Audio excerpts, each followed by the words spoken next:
Hey everyone, it is Rose, and today I'm going to go back in time about 10 years, and I'm going to show you my suicide tape. This is in no way, shape, or form a joke. It is no way fake. It is completely real. When I was younger, I was really suicidal and really depressed, and I did not think I was going to make it through life, so I made this tape. And I think you can even tell by the voice on the tape and my voice now that it is totally different. And I just want to tell everybody out there, if you're going through problems, then you can always get through it, and self-harming is never the way to go. It won't make anything better, and it might make you think that you're in control for a short amount of time. You might feel like you can't control anything except what's happening with your body, what's going in it, what's coming out of it, what's happening to it. But self-harm doesn't help anything, and the only person it hurts is yourself. You're not hurting the people that's hurting you. You're not really in control. It's all a matter of what you think is in your mind. And I want to tell everybody out there that it does truly get better. When you grow up and you become an adult, you think that even then you might not be depressed anymore. You might have actually experienced life. You might know that true love is really out there.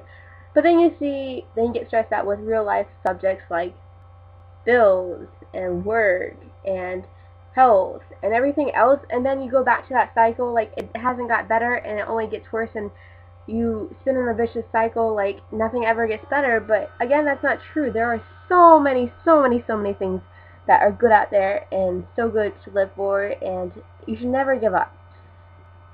So don't listen to the older folks that tell you you don't know what's happening and that life is bad as an adult as just as bad as it is when you're a kid. And don't listen, if you're a kid, don't listen to those people around you that are harassing you and bullying you or telling you you're not good enough. And if you're going through abuse in your household, then I would encourage you to seek professional help and to always try to get better, and to, if you're being hurt or somebody's hurting you, to find people that can help you get out of a situation. There are so many social services that can help you, and it might make things temporarily worse, but they'll help you get into a safe environment that you can have people around you that love you and trust you, or that love you and you trust them.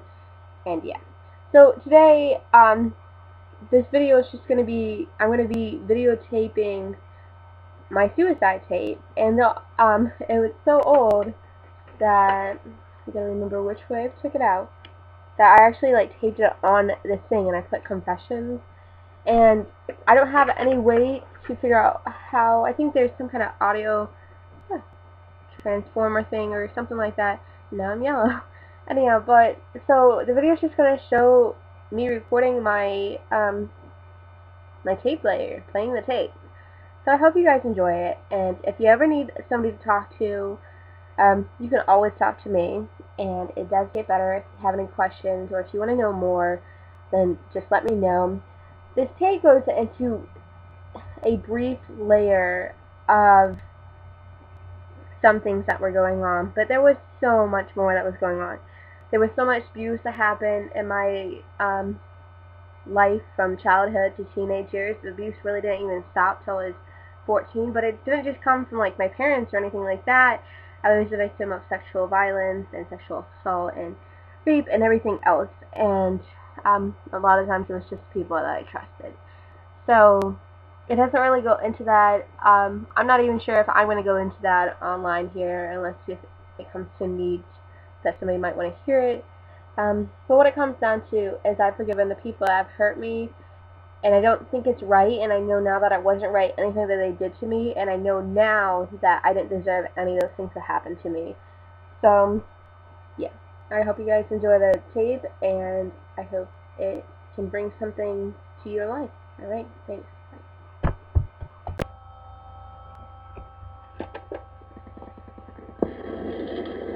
Hi, I'm Juliet Dunbar, and this is my tape of confessions.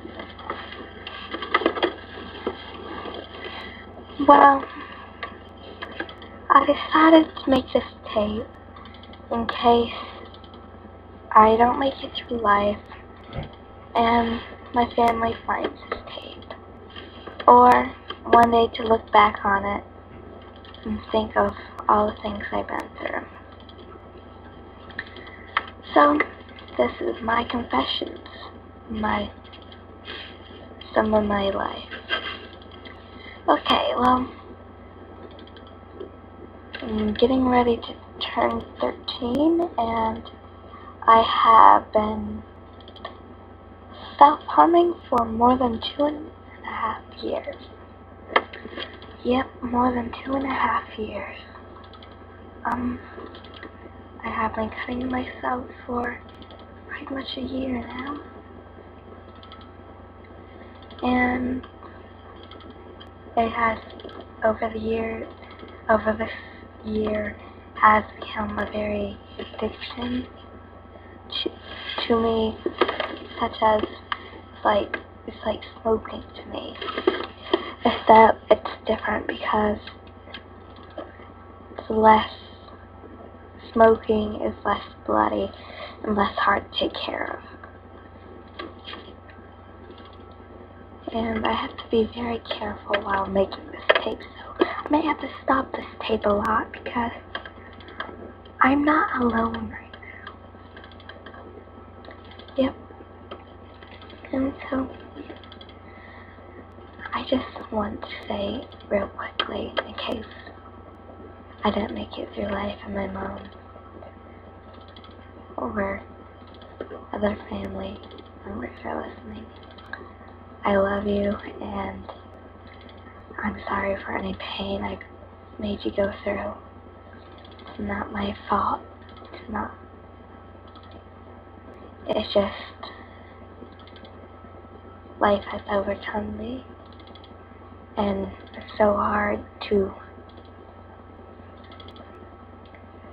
deal with. Please forgive me. Okay, well, anyways, back to the tape. I have been self-harming for more than 2.5 years, and I've been cutting for pretty much a year now. And first time I cut, which is still relief, was very much relief. And that everything would be alright. And it was for a while. And other things happened. Then I went back to cutting for relief. I didn't get as much relief, but it just calmed me down for that. And I keep on going back to it and back to it. And I have had some very close calls with cutting. Such as when I'm asked to go to the beach. The first time I was asked to go to the beach or go swimming, it was my mom, and of course I have to say yes, or else, she comes back to haunt me, or she gets more suspicious when I act, and so I say yes. And I didn't know how to solve my cuts, and I think she's already been looking through my stuff for reason to believe my suspicious behavior lately. And so I knew if I didn't hide my cuts or do something, that I'd be going to a psychiatric hospital or something. Crazy people like me, because I am crazy. Yeah, I've already had suicide attempts and everything. Think about suicide and ways to do it and how easy it is to do every day. But I don't know how to hide guns and scars. Some of them have faded away, and I've been overdoing the cutting for a while now, and I don't know what to do. So last minute, I put skin color nail polish on over my cuts. And some of the cuts were new from the night before, 2 nights before, or whatever. So it kind of stings a little bit. But that's one way I self-harm is making my cuts sting. I just like pain because I think it relieves and I think I deserve it. I know I do. And so like it stung for a while, and then it was covered, and it wasn't even noticeable. So I was able to go to the beach. And yeah, and that's all that problem. Type of self-harm I do would be, I do many self-harm, and I might not be able to name all of them. Some of them is, I pull out my hair, I scratch, I bang my wrists together, I punch myself, I try to starve myself, but it really doesn't work. I try to drown myself, but that doesn't work either, because eventually you have to come up, and you know it. You just do it. And I pick at open wounds, scars. I pick at my calluses and I cook them away. And all kinds of stuff. I put myself through challenges, even though I know I can't do it. And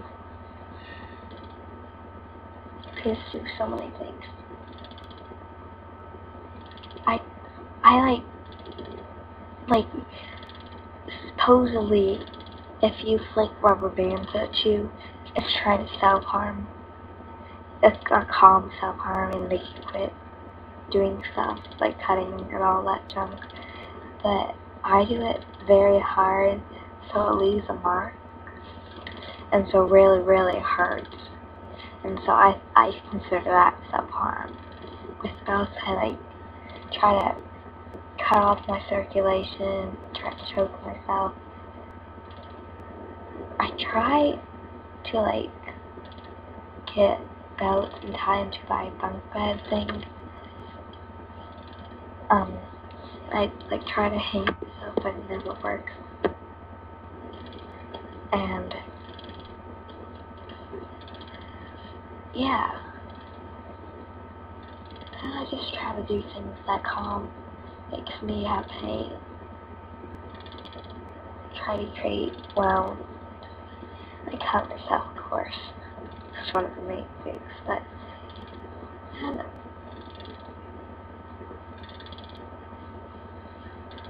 I like to throw things to try to calm my nerves. So if we'll get boiled eggs or something, or old eggs or something, I go to the spot that I go to, and there's two spots. One part of the lake, it's really shady, nobody ever goes there, nobody knows about it. Or by this, it's like a sewer thing, and there's Palm Creek and that's where I sit, and then there's this big deep hole. Yeah. I like to throw things.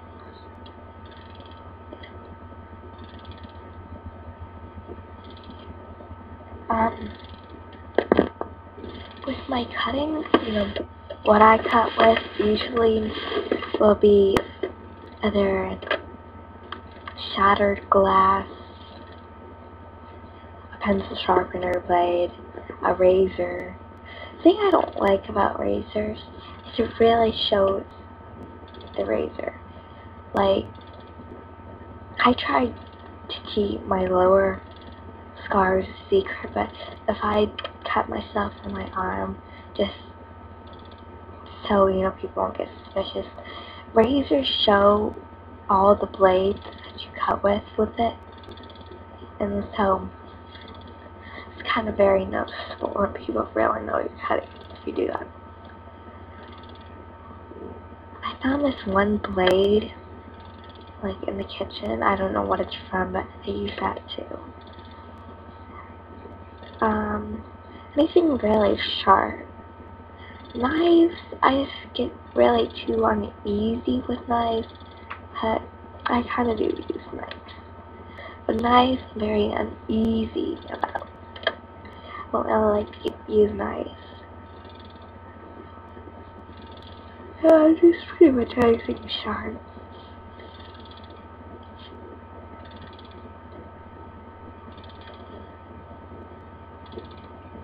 Now, after all the cutting I've been through, it's not really relief, it's just really an addiction. And okay, like, the first 15 seconds actually isn't relief, but then the rest of it, except at the end, you get different feelings during cutting, basically. Like, first 15 minutes, it's relief. Then, the next, I don't know, 30, 45, it's like, you're trying to get something to wipe off all the blood and everything, and you're trying to find ways to hide it, and so it won't get affected. Sometimes you can't get affected, and then it just be put away. But then it's just like, then you're like, I'm so glad I did this. It did relieve the pain. And then you gotta hide all the evidence. And you gotta hide the cut or do something. It's kind of a hassle, but it is a relief. But once you do it so long, it's really an addiction. I mean, it's just like last night. I had cut, and then like last night, I just like, I need to cut some more too. And I kind of heard voices. I hear voices. And I have been given a special power. My power is more like, and you really won't believe this, but I see ghosts. Not any ghosts, not like, oh, there's a ghost, there's a ghost. These are dead people I knew. And they come back to haunt me, even the good ones.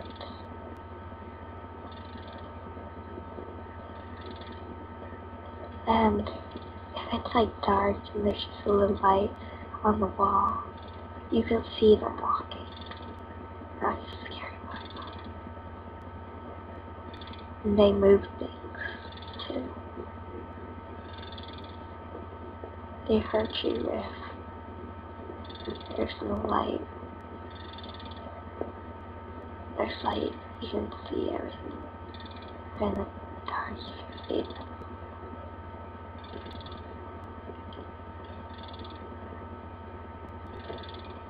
You can hear them if your door is closed.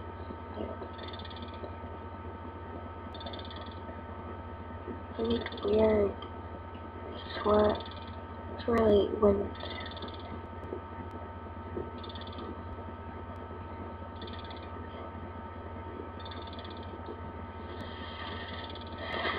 And it's just very tough. And stop this tape and okay, well I stopped the tape and it's making progress, and so I'll continue. What kind of started? Okay, well, what all started with my self-harming was when my brother and sister left. I went through very serious depression. And the way they left depressed me. My life has always been very rough. And I have been through so many struggles. And there has been so many things that has scarred me in my life before that hasn't caught up to me till now. And so I have had such a rebound of all the emotions.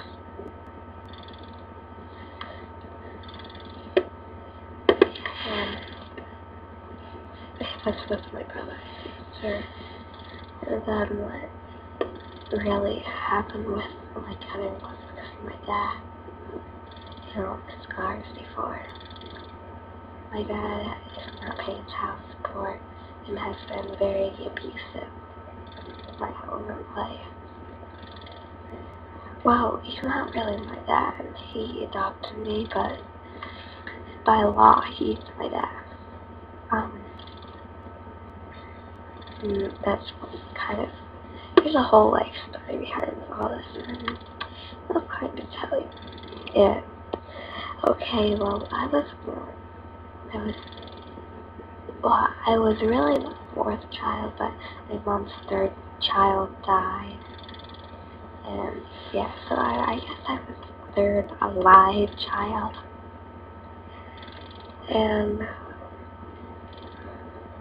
okay, I came into the world, and my dad was different from Jen and Chris's dad. His name was Kenneth Crosby. Kenith, and then Crosby, Crosy.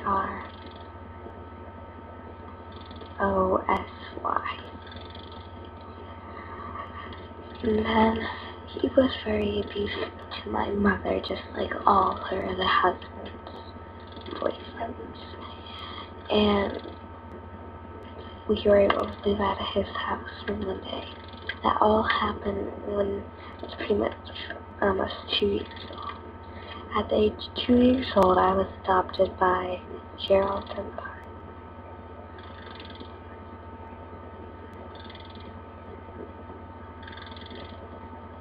And he was my dad.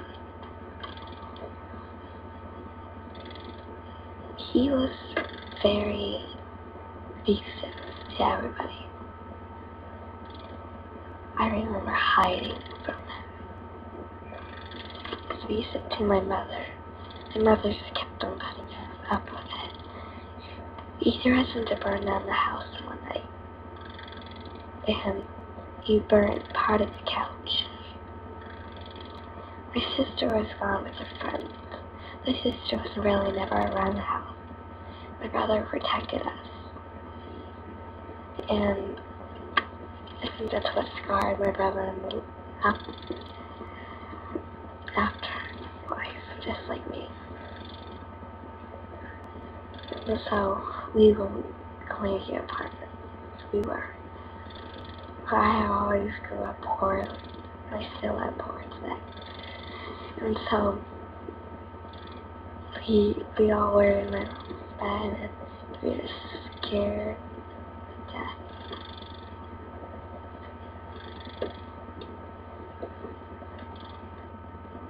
So like pretty much all we had was $20, and where would we get that gas? Yeah.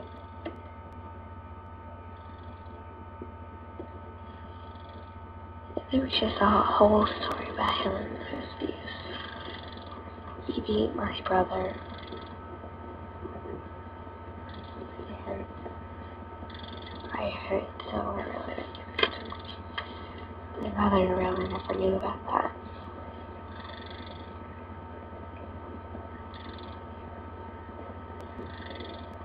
Yeah. I don't know, I have always been such a good actor, acting like everything's alright. And that's why really I haven't been caught with my cutting exactly. Because see, I hide everything with a smile and so everything's alright, but you know, I'm really not alright. Well, they don't need to know that, because if they knew that, my face would be blocked. Okay, so yeah. And then finally, well, actually, first, what happened? Well, it's just a very long story behind it. And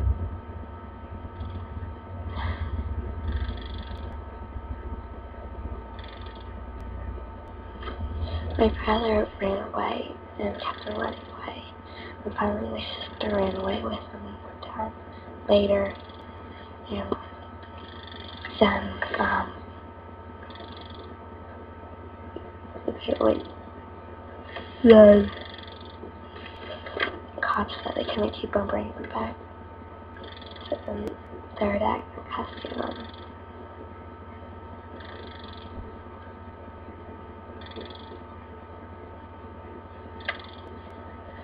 so this is coming up towards my birthday. I got my sister straight and put really in the order. And that is all he's crying about. Then once I turned 10, well, a little bit before that, I broke into serious depression. That's really when the self-harming began. But it really, really toughly began once I turned 10 and I broke down on my birthday. And I couldn't sleep about this. Yeah. And then I couldn't wait to get to my room to cry more, and I did. And then I just did all kinds of stuff that night to me. Throwing myself up, banging my head against the wall, everything you could think of. And then I just went to that place. It's just serious. Dude, now it's done. I'm getting tired, so I'll maybe continue tomorrow.